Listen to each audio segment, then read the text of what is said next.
Hello everyone. Thank you so much for coming today. Hello. Perfect timing.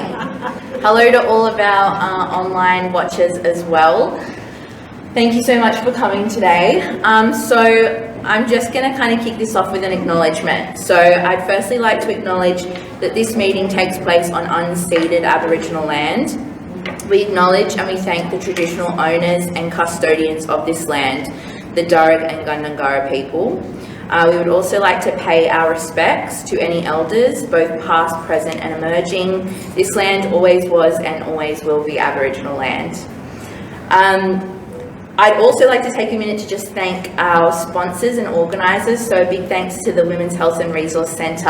I've been working closely with them to pull all of this together. We'd also like to say that today's action is an initiative of the Blue Mountains Coalition Against Violence and Abuse, otherwise known as CAVA, and it's been generously sponsored by the Zonta Club of the Blue Mountains, so a huge thank you to them. And if you're online and you hear some strange drumming noises, we have some little drums to kind of bring in the spirit of protest. Thank you today. So people may clap, people may use those, so that's what that is, just to clarify. Moving forward, I'm also just going to issue a bit of a trigger warning. So we're going to have a really kind of casual, free-flowing conversation today, and topics of violence and abuse may come up. If anyone at any point needs to take a break, please feel free to exit. That's totally fine, no judgment. And if anything comes up for you, you can always call 1-800-RESPECT to discuss and get support further. So I'm going to introduce us. I have to script because I'm an illustrator and I'm not used to talking to people, so I sit here with paper and that's what I do. So if you didn't know, my name's Ailie Banks. I've been a Blue Mountains local most of my life. My pronouns are she and her.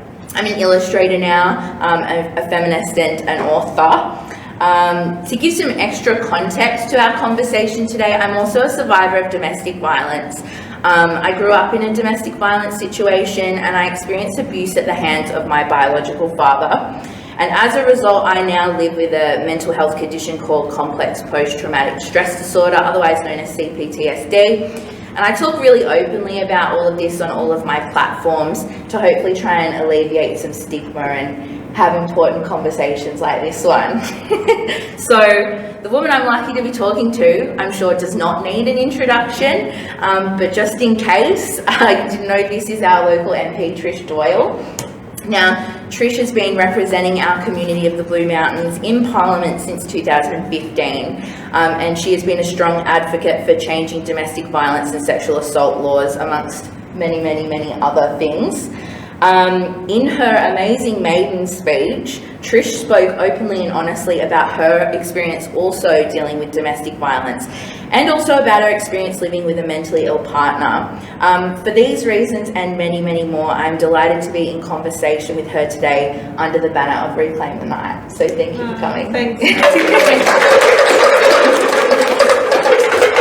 So I thought that we would kind of, the way that we're going to structure this is we did do a call out for questions from the audience, both on and offline.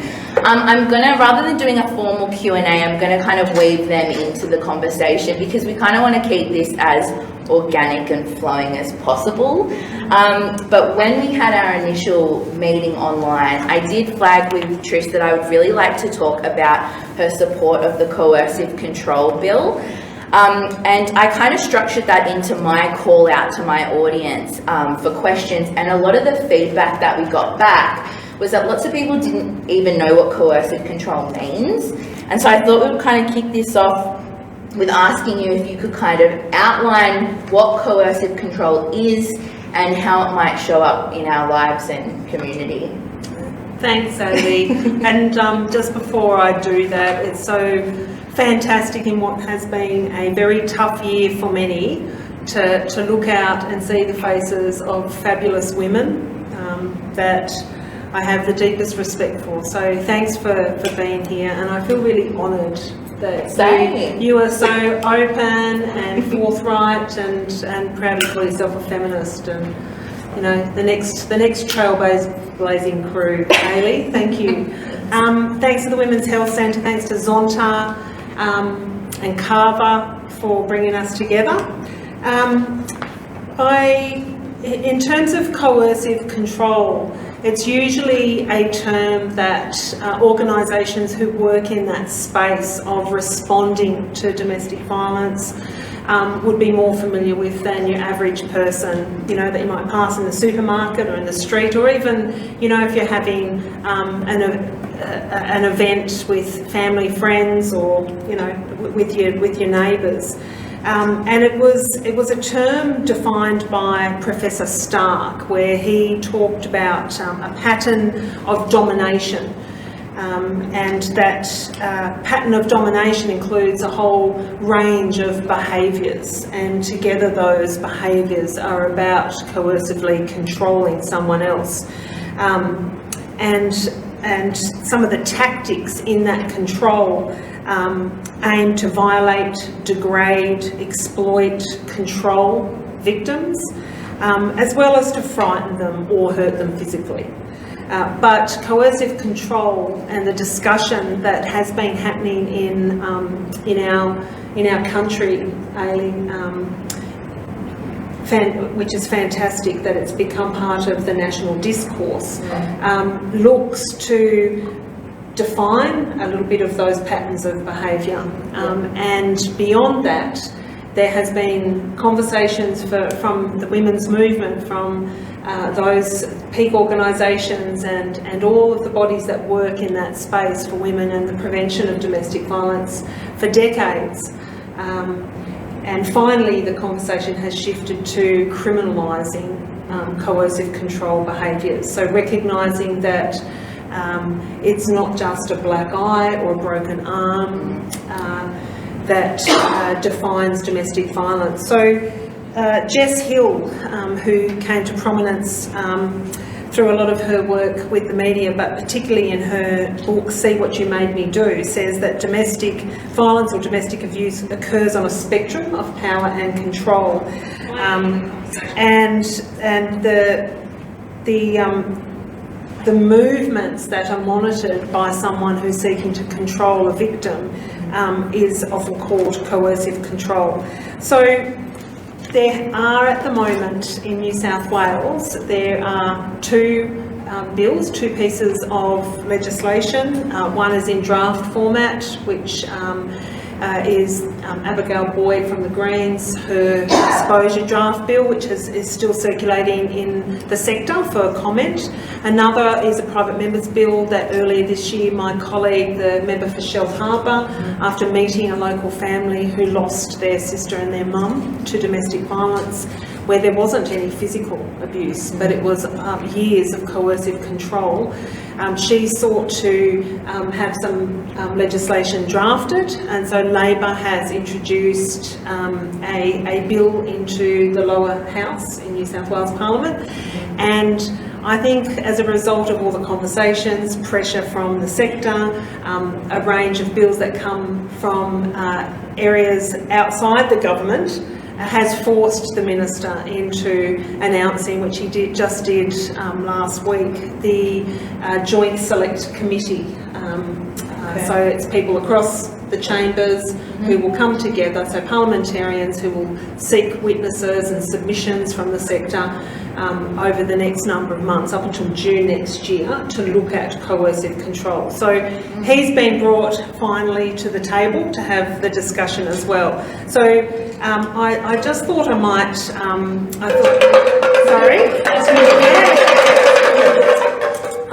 I was asked in a radio interview just recently on 702 Ailie to just go through what is in the bill that specifies what those behaviours are. Yeah, and I think that's a good idea.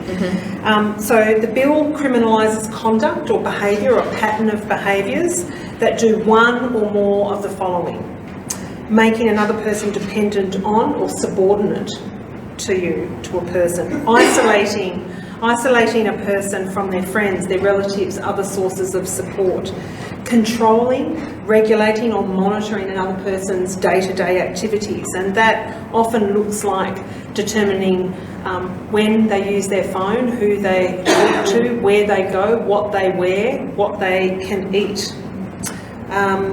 Depriving another person of or restricting their freedom of action. Depriving another person or restricting another person's access to support services. So often we see that one person in a relationship will say to the other, where there is coercive control, you're not going to see your doctor, you're not going to check in with the Women's Health Centre, you're not going to meet up with your girlfriends. And behaviour that is frightening, humiliating, degrading or punishing another person. And I think that the bill that Labor has read into the chamber, so just introduced, it's yet to be debated, there is an offence that is in two parts, and one is looking at that pattern of behaviour, and where that has been determined that there is coercive control, there's a 5-year sentence applied to that. And as a child victim survivor myself, Ailie, it was really important for us to continue that conversation around where offence involves children. So there is an extra section to the bill that looks at the offence being aggravated if children are involved, if children are used, if children see or hear or used in the abuse. And that cops a 10-year sentence. And that would make a huge difference in child. It's a lot more complicated than, you know, a 5-minute summary of what coercive control might look like, what some of those patterns of behaviour might entail. I also think it's really important when I talk about this is to play the devil's advocate and throw out there that there are people, they're usually white privileged men who have some opposition to this proposed legislation or have some difficulty with the conversation, and I think it's good to just throw out there that when someone turns around, because it's good for us as we go out and talk to people and talk this up and the need to criminalise coercive control, when someone says, but what if he or what if they were just behaving poorly? You know, what if it was just, you know, a bit of bad behaviour? And, you know, that might be the case. It may not fit into a pattern of behaviours over a period of time. It might be poor behaviour, and I don't know how you determine that, but there is a statutory defence clause in Labor's legislation that doesn't criminalise an incident of poor behaviour. So when that incident or the behaviour can be deemed reasonable in particular circumstances. So don't worry, you're protected if you're just acting terribly. Well, I think that there would be very legitimate points that some people may raise here, and I think it's important to have that clause, absolutely important to have that clause, but at the same time, you cannot introduce laws in this state or in this country without having a whole heap of support wrapped around those laws. So we need to make sure that there is education in schools. We need to make sure that our fabulous women's health centres and other organisations who teach what healthy relationships are in schools are funded to do that. We need to make sure that all the services that wrap themselves around families are funded with case managers. We need to make sure that there is an increase in investment in police training.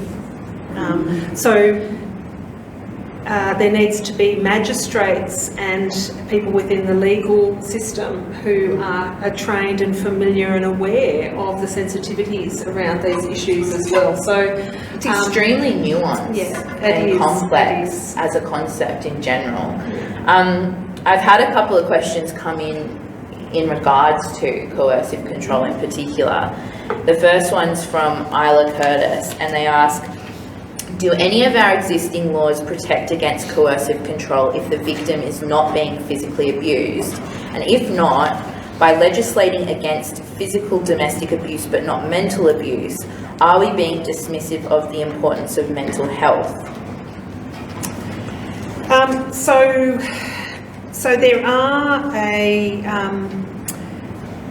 are components in current legislation which the Minister has, Minister Speakman, who is the Minister for the Prevention of Domestic Violence, and also State's Attorney General. So he's flagged a review of basically the Crimes, Domestic Violence and Personal Violence Act. Yeah. There are components to answer Isla's question. There are components within that Act that are under the heading of stalking, intimidation with intent to cause fear of physical or mental harm. So that is included in Section 13 of the Crimes Act now, but it doesn't go far enough. Like, it's only a partial acknowledgement. Why? And that's why there are so many people who, and rightly so, who say we need to go further with, instead of having bits and pieces in different acts, we need to have a standalone domestic violence law. And there was another question that came in from Lily online. And they asked, how might coercive control interplay with alternate states? For example, being drunk or being in a poor mental health state.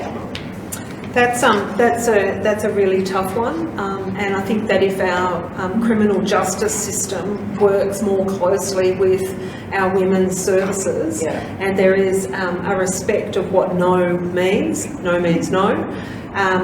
and there is an understanding of the impact of mental stability and all its variations, then this is part of educating community, isn't it?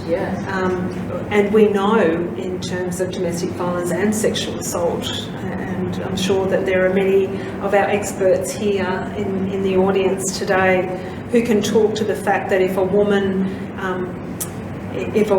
around domestic violence or sexual assault or sexual harassment wants to take it further, wants to do something about that with the legal system, then she will be accused of bringing it on herself because of the fact that she'd been drinking or what she was wearing, or that she indicated in other non-verbal ways that she was keen. We need to challenge all of that, and I don't know whether it's just within the legal system and whether we can actually capture that within a piece of legislation, because as I said before, it needs that whole of community approach, a holistic approach here. So the teacher in me and the parent in me feels it's so important to pump resources into schools and to have young people from a very early age talk about what healthy relationships look like and what they don't look like, what healthy behaviours are. Because I find that, when I was thinking about my experience with coercive control, it's so subtle and easily hidden. And I think when I also look back on relationships I had when I was in my teens and in high school, that behaviour also was present in those very early relationships. And it's kind of this like dynamic where I think if you're in a heterosexual, but I'm sure even homosexual situation, that kind of idea of like needing to dominate and control is supposed to be seen as desirable. See, I want you so much that, you know what I mean? And I think lots of the young women that I was having conversations with when I asked these questions were kind of confused about the subtleties and like, but doesn't this mean that he likes me type of thing? And if he doesn't want me to see other boys, isn't that just because he likes me the most and blah, blah, blah? So I think it happens super early, It does. People are being presented with what coercive control is, but they're not necessarily trained to know how to spot it. Yeah, I think one of the most interesting components of media reporting here, and they have a duty of care in how they report some of these incidents, especially where it's sensational and there's been the death of a woman, is absolutely critical to that point that you make, Ailie, and that's, you know, at what point is behaviour that might make you feel uncomfortable, sometimes and maybe other times not, form a bit of a pattern that you actually realise when it's maybe too late, is problematic. So the most sort of highly targeted story, personal story, was when Hannah Clark and her 3 children were killed in Queensland, and it was the stories that her friends and her family told about what her life was like. Now, she wasn't physically harmed, but for years the father of her children controlled her, and she eventually needed to escape that. Eventually she had to move away from him. But what the New South Wales Domestic Violent Death Review team tells us is that when those steps are taken, when there is finally some acknowledgement, self-acknowledgement, because it is about the self rather than other people saying that that's not good, that doesn't look good, that doesn't sound good. That is important to do that, but when that self-acknowledgement happens and there are steps to move yourself away from those behaviours, coercive control behaviours are in 97% of cases a red flag to homicide. So it wasn't until she moved away with the kids into with her parents that he tracked her down. And there, sadly, are too many stories like that, and many of them don't see you know, a sensationalised media focus. And I also think that you know, the subtlety and the very long, often long and slow build-up that happens with coercive control offers a lot of opportunities for people to hold that person accountable, but because we're not educated on what coercive control is, and because maybe his mates aren't educated on what coercive control looks like, there's things, you know, when you've been in a situation where there's things where you're like, that doesn't feel right, but I don't have the language for it. I don't know that this is a time where I say, hey, that's not okay, you know? And so I think, having these conversations is super important and raising awareness. I'm going to move on to our next question, which is from Sian in the audience.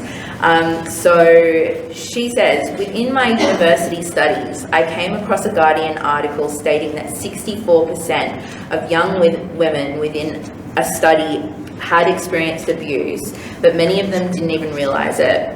It has come to my attention that abusive relationships are often overlooked in teens and young people. As a young woman, I'm asking, what can we do as a community to prevent or decrease these rates? What a fantastic question, and the fact that there's some insight, there's some fantastic insight there. I feel that when young women come together, or young people have discussions about really tough issues, whatever it might be, but where the centre is about unhealthy behaviours in relationships or friendships, that's a great start. I would say, as I've already mentioned a few times, having those conversations in a safe space is critical. Finding someone in the school environment, finding someone in the family environment, raising that in the education system. I see here that we've got a representative from Katoomba High School, and I won't forget not long after, it's great to have a Katoomba High School representative. I remember not long after being elected, and there was still quite a bit of interest and there's still people still stop me in the street today to talk about my inaugural speech, but I was asked to come into Katoon Behind to talk to some of the senior students about the fact that even though it's tough, we have to have conversations about the stuff that troubles us and the stuff that happens behind closed doors, and some of the attitudes that we will encounter from people in our own family or our friends, you know, or the guy or the girl that we like might say something that just completely, you know, shocks you, but you decide that you're going to ignore. Those conversations are very important in the first place, and again, I would like to see huge investment in local services with a trauma-informed framework and with a feminist framework, moving to the schools and do more work there. So that's, to talk about abuse of relationships. But doing this, coming together, and just beyond an event that we call Reclaim the Night, beyond an annual or a couple of events that might happen in a year where we come together, there needs to be more of that happens at an informal level. So, and in school, because that's where it all starts, really. I feel like that whole environment where there's a lot of toxic masculinity. I mean, we've been dealing with our Evie girls, who are, a lot of them are in high school, have been talking about their experiences with toxic masculinity and that kind of thing in high school. And a lot of them spoke about this one particular thing that was happening in school. Whenever a boy would kind of stand up for a girl in a situation, the other boys around him would call him something called a simp, which is kind of this like insult to him that, you know, he's going against the rules, you're not supposed to stand with women, that kind of thing. So I think it starts so early and so subtly in these ways that will then lead into these bigger problems. So finding safe spaces to talk about the issues, finding safe spaces to talk about what you do around those issues. And there's never any one particular answer. So I think when I have spoken at that school, and I spoke to a group of young women after, some of them who I think for the first time had something, there was a bit of a trigger, and they needed to just reach out and say, hey, thanks. It's the supports we wrap around events like that make all the difference. But when we have a stereotypical setup, and things aren't always presented in a stereotypical way, but young men who really struggle, who have been in situations themselves, or young men who act out, or young men who behave badly, and having their friendship, their peers, their friendship groups call them out on that is absolutely essential. And how we do that, like equipping our young people with the skills on how we do that. Part of my privilege in being a parliamentarian has been, in the last few years, been asked to go into the theaterette at Parliament whenever they have a young Leaders Day, and especially a Young Women in Leadership Day. And I said to the education unit once, you've invited me along to so many of these, like, don't you share them around? Don't you get like other members of Parliament from across the political spectrum to come and sit down and take questions and talk with all these young people? And she said, yep, we do. But we also respond to the feedback we get from the young people. And after these sessions, they always say that your honesty about some of these really tough issues really resonated with them. And they want you to be part of it. So that's like a huge privilege that I have in talking to these young people. There was a young woman actually with a disability who said that she felt really invisibilised on all sorts of levels, as a woman, as someone with a disability, and that she is often targeted, Yeah. and a lot of her friends and family not quite sure how they respond to that. So those skills are needed. Part of that program, once I told the story to a young group of kids who said that they didn't feel like there was much hope in change. So once they become aware, once there are conversations, or if there has been an incident that's impacted someone, they're usually lost. You know, once you start doing some research or you have a conversation, you get lost in this quagmire of the statistics and the high incidence of sexual violence, and it is gendered. And so I had this young group who together said, you know, we feel like we're a bit hopeless, like it's a hopeless situation, we're a bit helpless here. And you know, what could they do? And I said, well, a group of you will more likely than not attend an end of year party, and there will more likely than not be drugs and alcohol there, so that will come into play. It's the end of the year, it'll be celebration, there'll be people who feel anxious about that, there'll be people who feel really high about that. And I can tell you what's more likely than not in a number of those parties, there will be someone who is abused. That the statistics tell us that.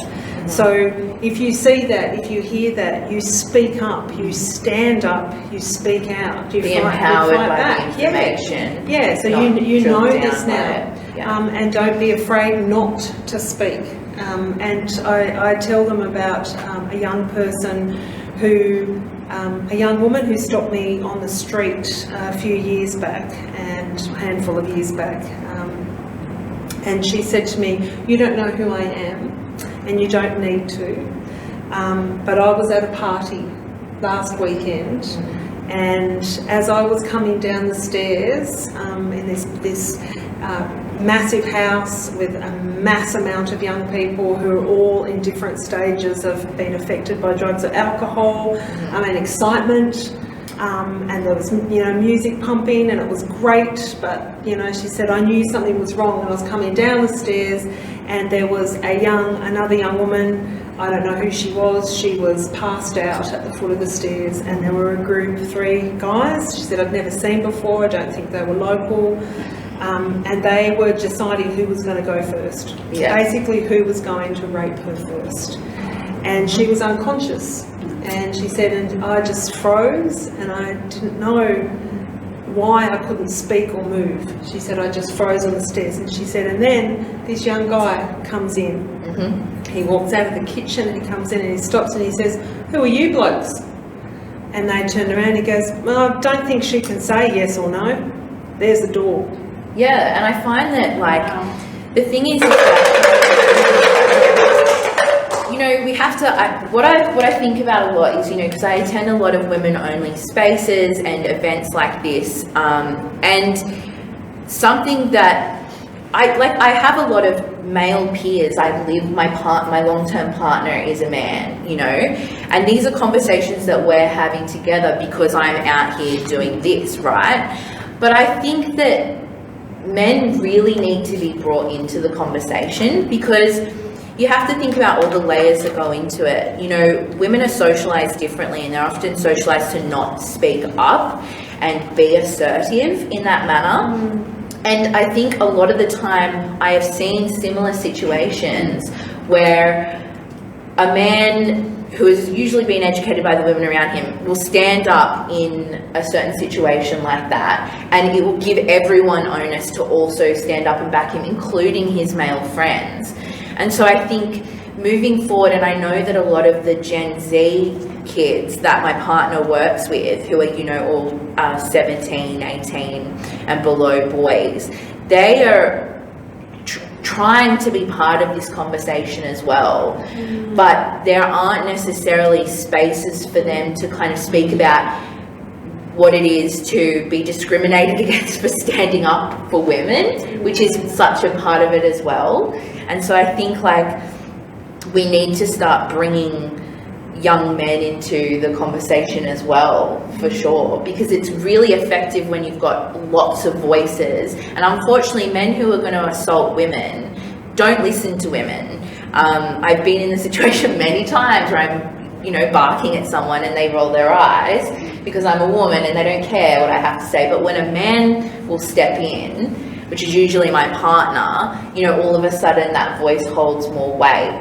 And while that's extremely frustrating and there's a lot to unpack there is this kind of like, well, yeah, okay, I need you to speak here because we need to stand together on this, Yeah, that's so true. Yeah, Ailie. And it goes to the broader picture. I'm going to switch roles here and I'm going to interview you for a moment. No,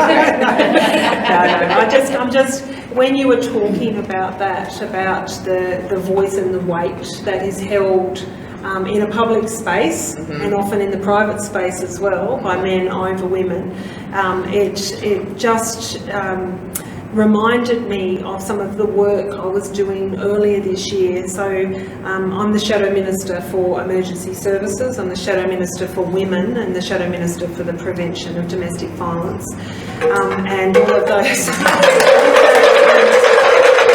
all of those roles in this year have overlapped, and there is a layering in different ways. And the picture that is painted in a tough year like this one is pretty dire. So coming out of drought, fire, flood, and then into the pandemic, and looking at who was impacted more, we can point to the fact that women make up the foundational economy. They're the ones, Emma Dawson, who works for Per Capita Australia, look up her research, she's incredible, points to the fact that it's all in the workplaces and the sectors that were responsible for the response to all of these crises and for the pandemic. It's usually women-heavy sectors. And yet, when we're talking about coming out of all of those natural disasters and the crises of a pandemic, what does government, with the big loud male voice, point to as our salvation? A hard hat and a high-vis vest. Not investment in to build roads primarily. So hard hats and high-vis vests and blokes building roads so we can get more cars on more roads. Rather than, if there's going to be infrastructure investment, rather than social housing, for example, so that women who are in domestic violence situations, or women who are over 50, who are the highest percentage of those facing homelessness, can have access to affordable housing. So I think that in how we respond in government and how that is reported in the media is a huge part of actually hearing women's voices. It's not just about assault and women being victims, but it's about the work that women do being valued, and it's usually in the community and social services sector. We wouldn't have got through this pandemic or any of these crises if it wasn't for the women in those sectors. So a big shout out to our and especially those who work in that really tough space, the prevention of DV, responding to sexual assault, who work with those who are the most vulnerable, and that's usually women and children who are homeless or escaping domestic violence. So that's where I think that media and government can respond as well, is by investing in supports to lift up the people that actually do the support work at the tough times. So, well, we actually had a question come in relation to kind of housing and what you were just talking about from Joe Robinson.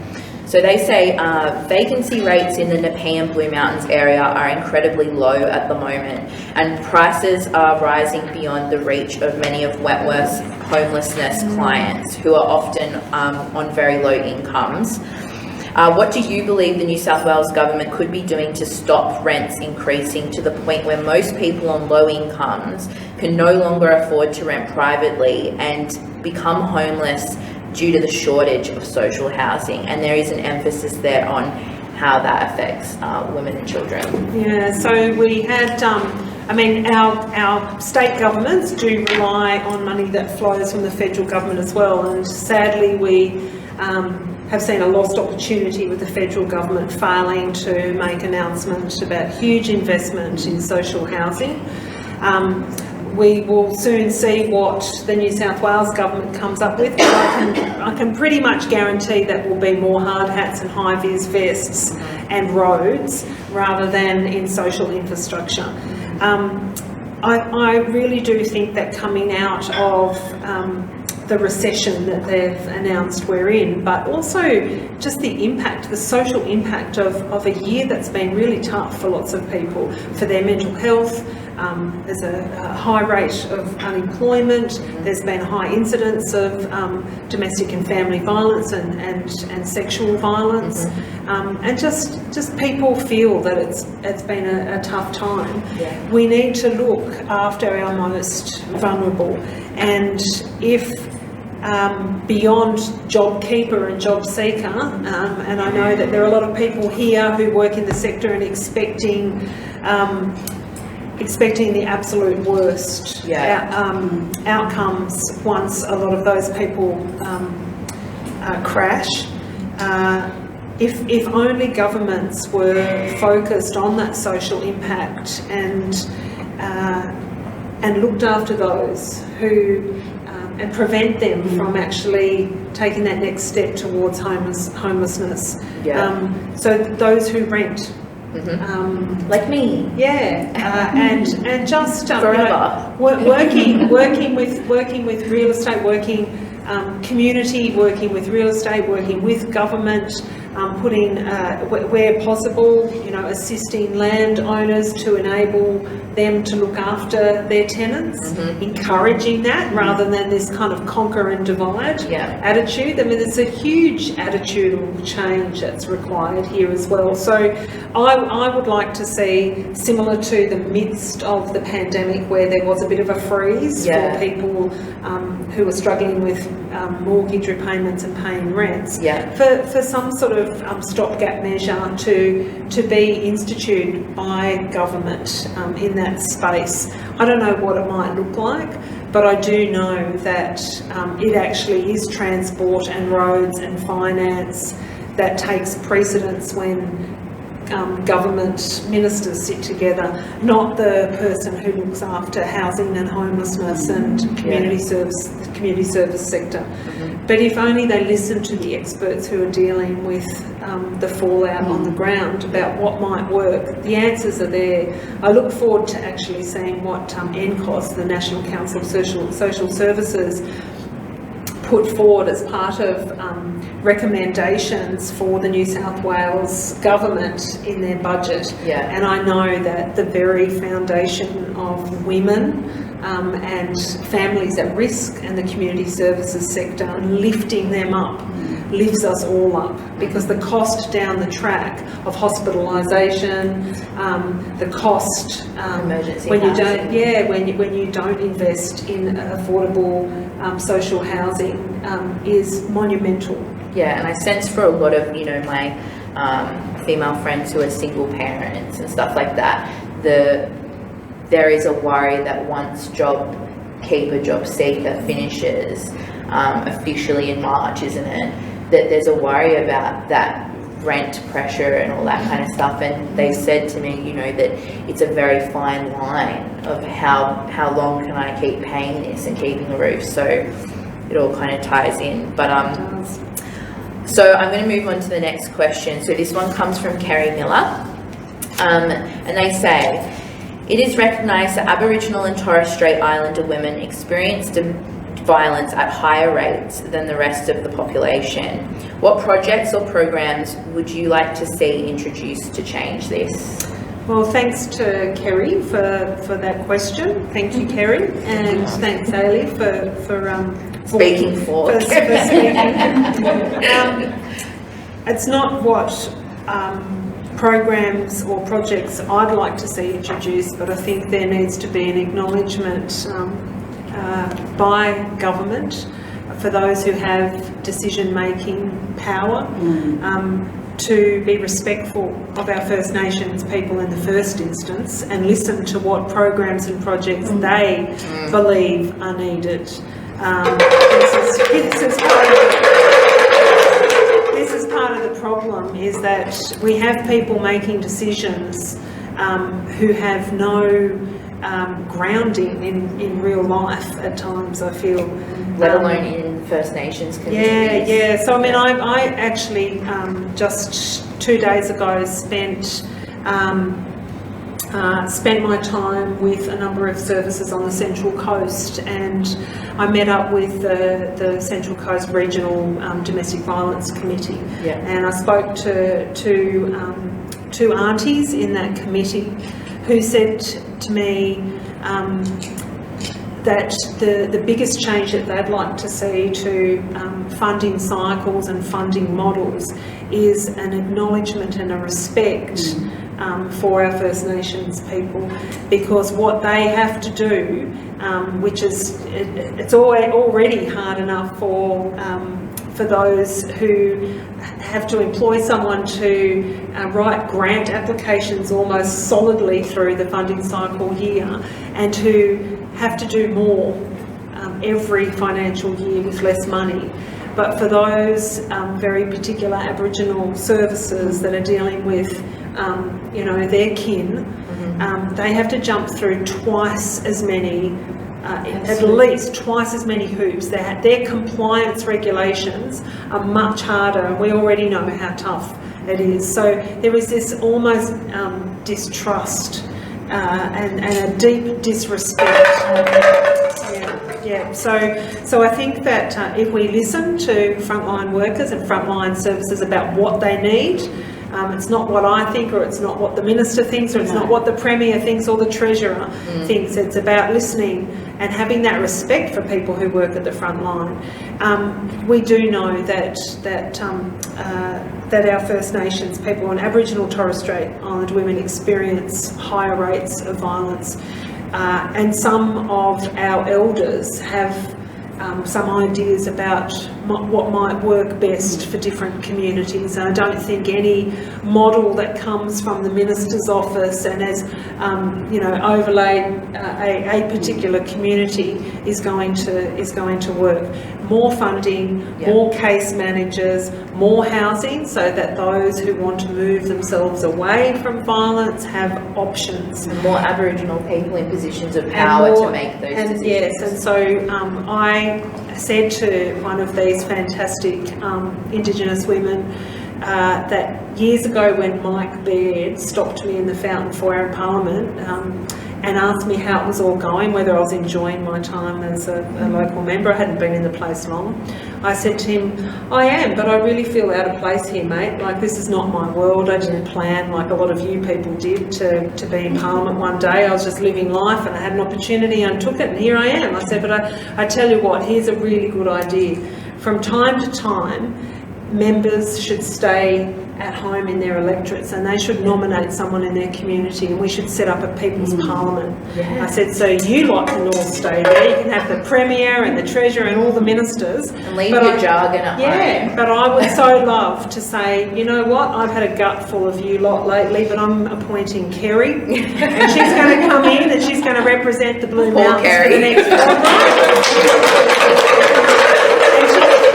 She's going to tell you a thing or two. I think that would be great, to appoint a teacher or a nurse or a firefighter or someone who works in the community services sector, like a real person, to walk into that chamber and to have, you've got a captive audience, and to say, right, this is what we need. And I think young people would love to see that, because the conversations that I have with my peers and with younger women online especially, is it's very easy to be disengaged with the current political climate, and it's very easy to get lost in the jargon and the legislation and all of that, when really what you want is, you want kind of a human to human, what are we going to do and how are you going to represent me, on a kind of grounded place. And I think I would love that. Make it happen, right?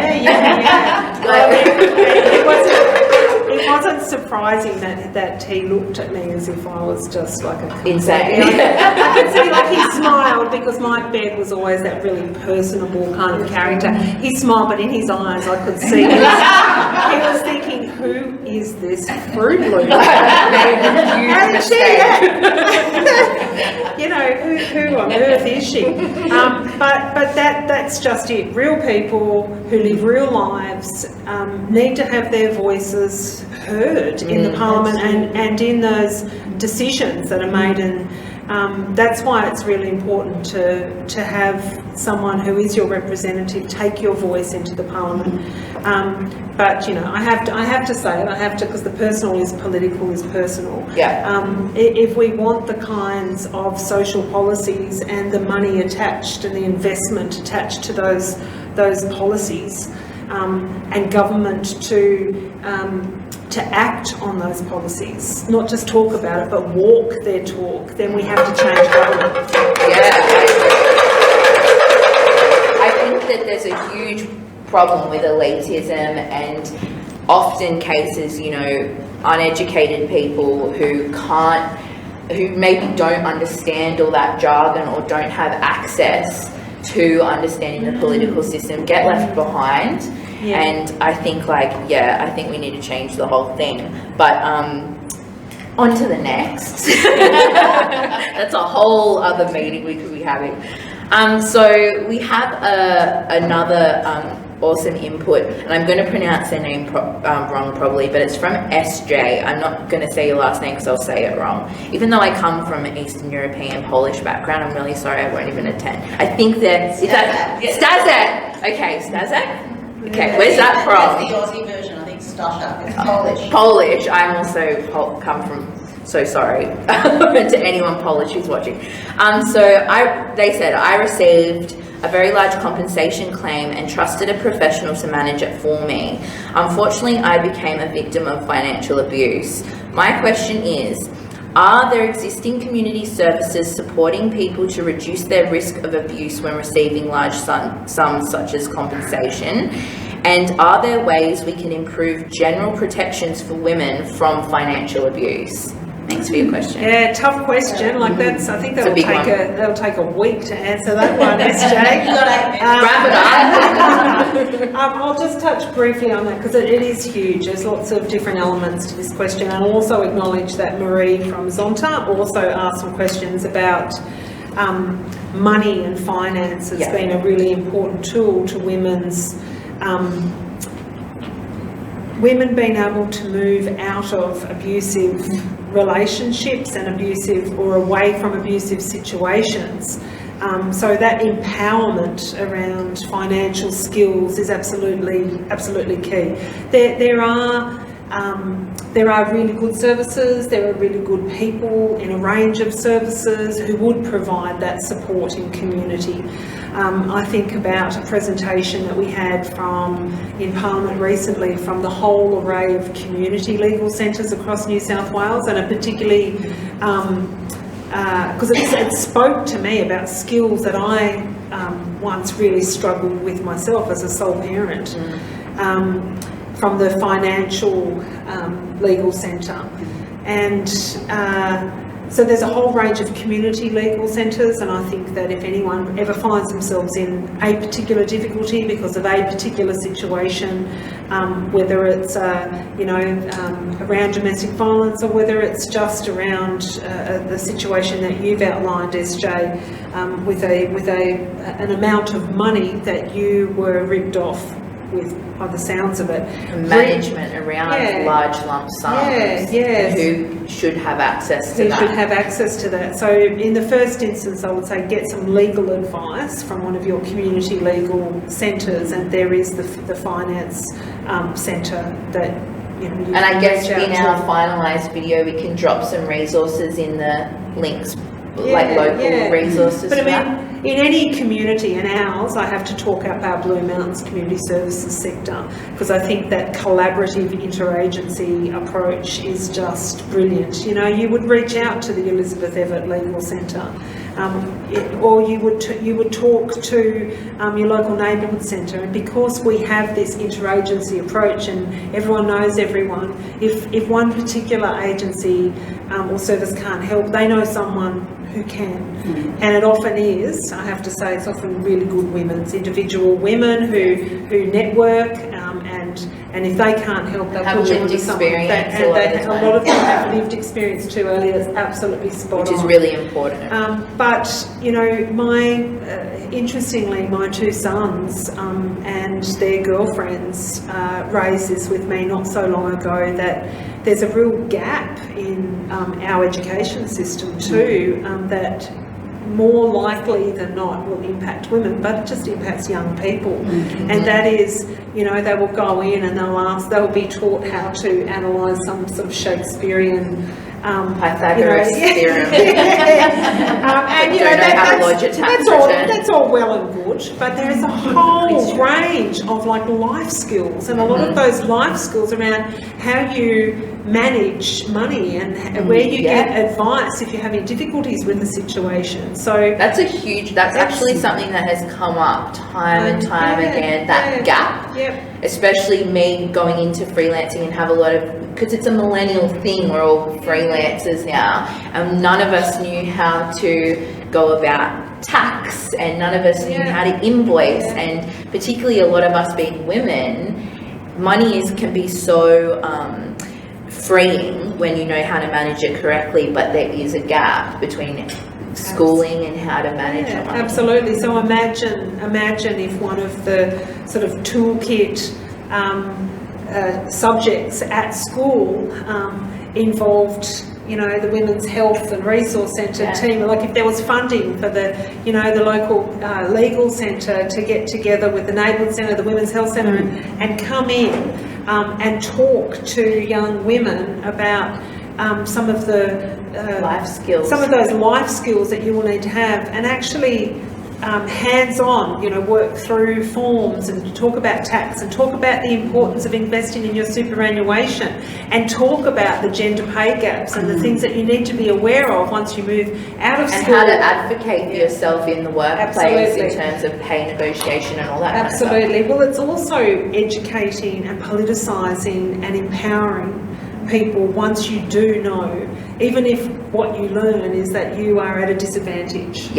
And that there are things, once you learn that there are things you don't know, or the things you don't have, or there are things you cannot access because of being, you know, a woman, or a woman who's in a tough situation, whether it's a financial situation, a family situation, whatever it might be.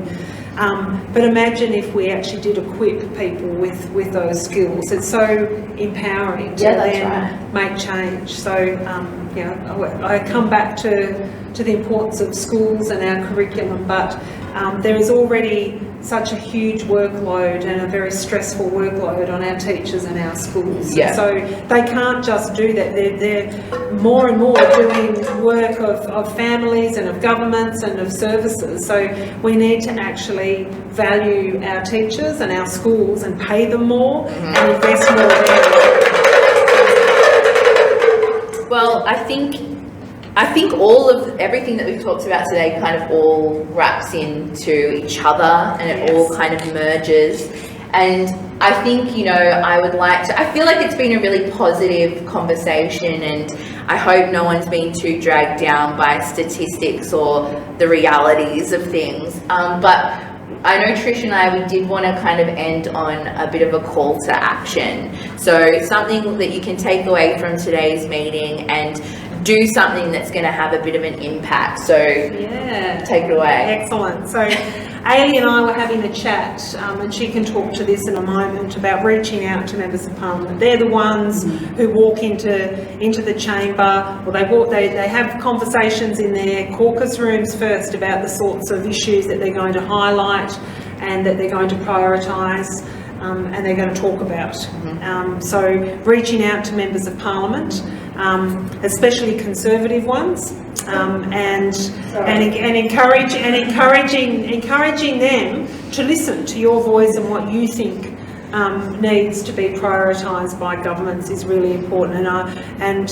So Ailie might talk to that in a moment about an idea that she has, but it worked really, really well last year during the abortion law reform debate, which went on for some time. So people might recall that across the political spectrum, members of Parliament came together, whatever sort of political colours that they wore, and worked together for abortion law reform, for women's reproductive health rights.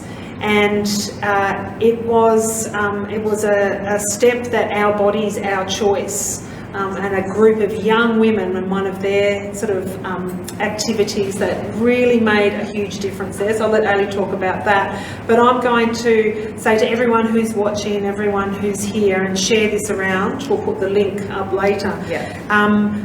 Go to Instagram or Facebook and look up Women's Safety New South Wales, and they're working with some of those mainstream media that usually reach out to women who might not be in this space with us, and asking them as part of a joint petition on criminalising coercive control. This is their call for action. So there's a link on Insta, and there's a link on Facebook for Women's Safety New South Wales, criminalising coercive control. And just a shout out to the good bloke whose name I've forgotten, sorry, but there's a good bloke out there who works somewhere in the bureaucracy of Women's Day, Marie Claire, all of those women's magazines, who reached out to me when I first talked to the media about the need to criminalise coercive control and about legislation, and he said, what can we do? What can we do? And I said, if you get together and you talk to the organisations that work at the coalface, who work at the front line. So I put them in contact with Women's Safety in New South Wales, which is the old WDV CAS, the Court Assistance Scheme, Domestic Violence New South Wales. They all work together, all the peaks. The Rape and Domestic Violence Services Australia, all these fabulous people who've been working for a long time are the ones who are behind the push here, and they've all come together to encourage people, not just women, but people across Australia to sign this petition. So it's not just New South Wales, but every state and in the federal jurisdiction, that we actually start making laws and taking action against those who abuse. Awesome. Great. That's our first task. Everyone online, it will be in the link. So when I was talking to Trish, she gave me some great insight, because if you've been following me, and I'm talking to everyone in this room obviously, but a lot to my audience on Instagram. So, you know, online at the moment there's been a lot of discourse around activism and how to make things happen, particularly in an online way, during COVID and all that kind of thing. And a lot of that has been, you know, sharing and signing kind of digital petitions and that kind of thing. But Trish informed me that something that really got her attention, which is maybe something that we millennial and young people don't think about so often, is that she really paid attention to when someone sent her a physical postcard with a handwritten note of what they were kind of asking for and what they wanted to for her to support. And I have a lot of amazingly creative friends out there, and I thought that maybe in the next few weeks we would put together a postcard that we could get you to kind of print off at home if you wanted to, and send out to a list of pollies that we will kind of add as well, to get their attention in kind of a physical sense. So she gave me the scoop, and we're now going to take that out. And so I think with that we will end our talk today. Thank you, Trish, so much for talking with me. Thank you, Ailie. I'm actually I'm really inspired by your energy and your truth telling. In much the same way that years ago I found myself at uni and I made friends with old Margaret Jones, who I'm just going to note here. She was a huge mentor and inspiration for me, and she's left this world now, but I've got her hat sitting here.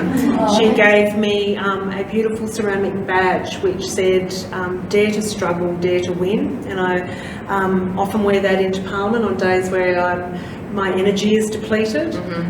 But it's more the fact that she was so inspirational. She was an older woman when I first met her, who encouraged the young women to speak up and to tell our truth. And now, as I'm moving into my mid-50s, I am so inspired by you, Ailie. And me by you. Keep at it. Thank you. Thank you, everyone. Thank you, everyone online. Yeah, and reclaim the night.